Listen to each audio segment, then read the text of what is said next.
Bonjour à toutes et à tous et bienvenue dans Cultive ton potentiel, le podcast qui vulgarise les concepts de croissance individuelle et collective selon une approche apprenante. Je m'appelle Lamia Rarbo, business et life coach certifiée, et aujourd'hui, dans ce 49e épisode, on va parler de la gestion du temps, en dégommant la fameuse phrase « je n'ai pas le temps ». Mais avant de te parler de cet épisode, aujourd'hui, c'est la journée mondiale de la voix. Et oui, de la voix. Et d'ailleurs, c'est l'une des raisons qui m'a poussée à attendre aujourd'hui le 16 avril pour sortir cet épisode spécial, car je voulais donner ma voix sur ce sujet incontournable de la gestion du temps. Et avant de te donner un aperçu de l'épisode, je voulais partager avec toi comment j'ai pu d'ailleurs dépenser ma pensée irrationnelle autour de ma voix, parce que il y a quelques années, en fait, je pensais vraiment, pendant très longtemps, que je n'avais pas une belle voix, que j'avais un certain accent et que ça impactait ma façon de parler, de communiquer avec les autres. Oui, le cerveau humain est incroyable à trouver toutes sortes de raisons, en fait, pour se rejeter. Mais je voulais lui prouver, en fait, qu'il a tort. Avec le travail d'introspection qui m'a poussée à lancer le podcast. D'ailleurs, c'est l'une des raisons de l'existence de ce podcast, offrir au monde ma voix, où j'apporte, je l'espère, une certaine valeur, une certaine contribution qui fera une différence dans ta vie. Alors, ce qui me passionne, c'est justement de partager avec toi mes réflexions, mes apprentissages. Et l'une d'elles concerne justement la façon dont j'ai changé mon regard sur le temps. Il y a quelque temps, je me suis vue observer, penser. Et j'ai dit haut et fort cette phrase à mon mari, « Je n'ai pas le temps ». Là, il me réplique, « Bon, respire ». Et moi de répliquer, « Je n'ai pas le temps, je n'ai même pas le temps de respirer ». J'étais comme ça, une vraie machine de guerre à être vraiment sur cette adrénaline, à produire et être complètement lessivée en fin de journée. J'étais brûlée par tant d'énergie dispersée. Et au service de quoi ? Pour un boulot de 8 à 5, pour une routine de fin de semaine composée d'activités pour me sentir un peu vivante. Bref, mon introspection m'a amenée à changer mon regard par rapport au temps d'une manière significative. Car oui, je brûlais, je gaspillais cette denrée chère à nos yeux. Oui, c'est une denrée rare, précieuse, car tu me l'as entendu le mentionner plusieurs fois. On peut tout acheter, sauf le temps.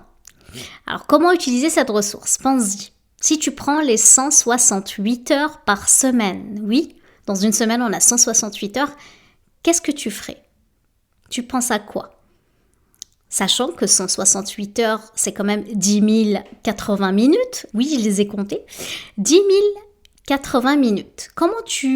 Ou on va pas utiliser le mot gaspiller, mais plutôt, comment tu vas les utiliser ?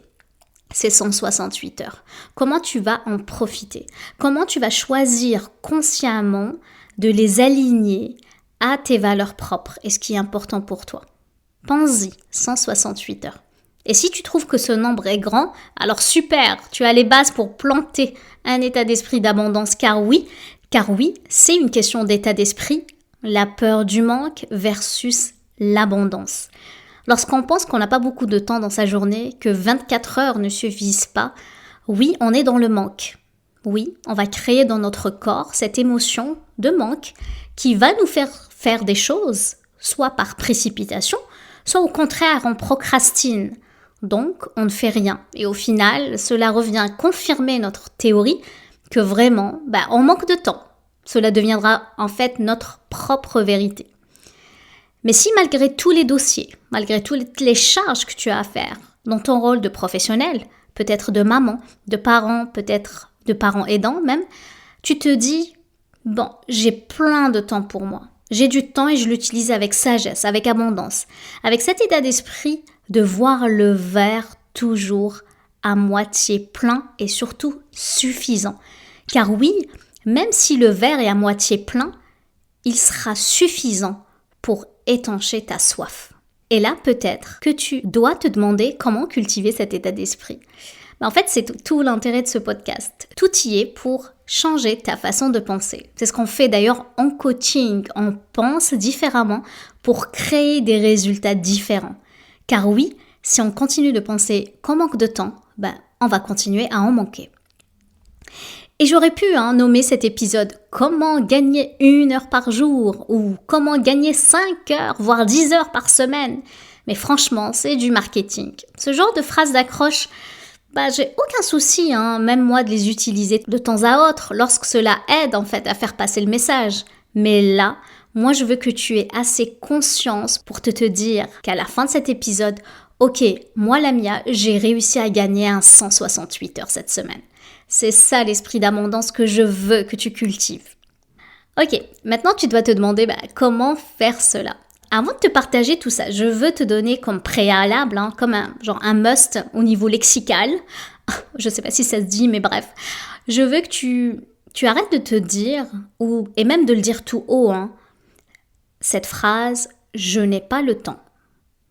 Et là, je veux te rassurer, ça va pas se faire en un instant, tu vas t'observer le dire. Et là, tu vas te rappeler cet instant. Et là, tu vas te raviser. Je vais te proposer quelques phrases de substitution. Tu peux te dire que j'ai d'autres priorités. Mon focus est ailleurs cette semaine, ce jour, etc. Les jeunes veulent mon énergie et non mon temps. Je suis fatiguée. Bon, la fatigue, on y reviendra plus loin, ok ? Et ce qu'on va faire maintenant, c'est aussi changer sa perception sur le temps. Il est vrai que le sujet de la gestion du temps est beaucoup documenté, notamment avec les 9 lois de la gestion du temps. Mais aujourd'hui, je souhaiterais te partager une parmi les 9, c'est celle de la loi de Fraisse. Si je te dis, tu as 1 heure d'attente chez le médecin, est-ce que ça va te paraître interminable ? Bon, ici au Québec, c'est plutôt 2-3 heures d'attente, et encore. Versus une soirée entre amis, qui va passer peut-être beaucoup trop vite. En fait, 1 heure n'est toujours pas égale à 1 heure. C'est ça la loi de Fraisse. Pourquoi ? Parce que tout le monde sait qu'il y a 60 secondes dans 1 minute et 60 minutes dans 1 heure. Sauf que notre perception du temps dépend également de variables émotionnelles. Plus nous prenons du plaisir à réaliser une tâche et plus nous avons l'impression en fait que le temps passe rapidement. Du coup, pour le psychologue Paul Fraisse, le temps se dilate. Oui, le temps se dilate. C'est la même chose lorsque d'ailleurs nous rêvons. Certains rêves semblent d'ailleurs durer des heures alors qu'il ne se passe que quelques minutes. Et l'un de mes films préférés qui s'appelle Inception avec Leonardo DiCaprio, donc le réalisateur s'appuie sur cette hypothèse que le temps passe plus vite dans nos rêves que dans la vraie vie. Et c'est intéressant cette image-là, parce que d'un autre côté, qu'est-ce qui nous fait penser ça ? Mais pourquoi le temps se dilate à ton avis ? En fait, plusieurs facteurs entrent en jeu. Alors le premier, c'est l'intérêt pour ce que nous faisons. La loi de Fraisse, que l'on désigne aussi par la loi de la subjectivité, en fait montre que notre appréciation du temps diffère selon l'intérêt que nous portons à une action. Et pour lui, cela montre qu'un facteur subjectif, en fait, il est capable de jouer sur la perception du temps. Il suffit que nous fassions une action que nous apprécions et le temps nous paraît tout à coup plus rapide. Et à l'inverse, lorsque nous nous ennuyons, en fait, le temps nous paraît soudainement interminable. Vraiment, c'est l'intérêt. Et j'avais fait un épisode en lien avec l'état de flow. Quand on a un intérêt maximum par rapport à une activité, on rentre dans un état presque méditatif qu'on appelle l'état de flow. Je pourrais te faire une petite référence pour réécouter cet épisode qui est très intéressant sur l'état de flow. Après, l'autre facteur en fait qui fait en sorte que le temps se dilate, c'est la personnalité, notre personnalité. Parce qu'il sera impossible d'avoir une perception identique que ton voisin, ton collègue, ton ami, car tu n'as pas les mêmes intérêts, ni les mêmes compétences, ni les mêmes traits de caractère. Parce que chaque individu a sa personnalité propre, l'intérêt porté à une action et la perception du temps diffèrent d'une personne à une autre. Là, je te donne un exemple. Il y a quelques années, j'avais assisté à une formation /conférence et à la fin, en fait, cette conférence, je vais te dire X heures pour que tu sois pas biaisé, je me suis rappelé en fait la remarque de ma voisine, qui est ma collègue à côté de moi, qui était assise à côté de moi, qui me dit « Il est temps qu'elle en finisse ». Et moi, j'étais comme choquée / intriguée, parce que moi, j'ai pas senti les 3 heures défiler. Oui, c'était 3 heures de temps, 3 heures de formation. La conférencière a capté mon attention. Je trouvais le sujet très intéressant. Et vu que moi, j'adore les formations et tout, je suis une passionnée, je suis rentrée dans le monde, en fait, de la personne qui expliquait les concepts. J'ai pas vu le temps passer. Versus ma collègue qui avait pas forcément le même intérêt, parce qu'on a clairement une personnalité très différente. Du coup, elle a trouvé le temps très très long. Elle a vu ces 3 heures comme non seulement une perte de temps, mais surtout que c'était très long. Donc tu vois qu'ici, la personnalité fait en sorte que oui, le temps se dilate. Et 3e facteur, c'est l'analyse des événements passés. Ça veut dire quoi? Notre perception du temps dépend aussi de ce qui nous arrive. Donc la subjectivité du temps se perçoit également par rapport à notre interprétation du temps en fonction des minutes, des jours, des années. Je ne sais pas si ça t'arrive, mais mettons on est à la fin de l'année, presque le 31 décembre, la fin de l'année donc se termine et peut-être tu t'es déjà arrivé de dire « Oh, mais je n'ai pas vu passer cette année, hein, c'est incroyable ». Ou encore « Oh mon Dieu, cette année était interminable, hein, je suis contente que ça s'est fini ». En fait, c'est ton appréciation de l'année et les différents éléments vécus qui te feront dilater le temps. C'est le nombre d'expériences que tu as pu vivre. Donc, plus ton année est riche en événements d'accomplissement de soi ou des choses que tu as pu faire, tu as pu cultiver ce potentiel, tu as pu grandir, tu as pu évoluer, l'année, tu vas l'apprécier. Versus si tu trouves, tu as eu en fait des événements qui font en sorte que tu n'as pas pu t'accorder du temps, il se pourrait que tu vas trouver cette année très très longue. Et puisqu'on parle de films, je voulais aussi te parler d'une autre de mes séries préférées. Ici, c'est Game of Thrones. Moi, ce que j'ai trouvé passionnant sur la série, non, ce n'est pas les dragons, non, c'est pas les marcheurs blancs, non. Mais c'est plutôt l'été qui durait des années. C'est incroyable. Et la fameuse phrase, « Winter is coming », présageait quoi? Que l'hiver allait être rude, il va être long, et lui aussi prenait des années. C'était incroyable d'avoir une sorte de réalité différente de celle qu'on connaît.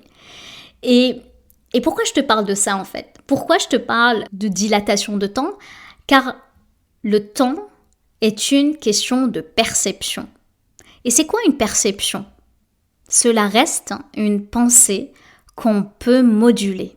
Une pensée qu'on peut changer à notre avantage, à quelque chose qui va nous servir. Je te présenterai la suite dès la semaine prochaine. N'hésite pas à t'inscrire à mon infolettre pour être au courant des prochains épisodes. Sur ce, je te laisse cultiver les graines. Prends soin de toi, je t'embrasse, passe une excellente semaine et je te dis à vendredi prochain. Ciao, ciao.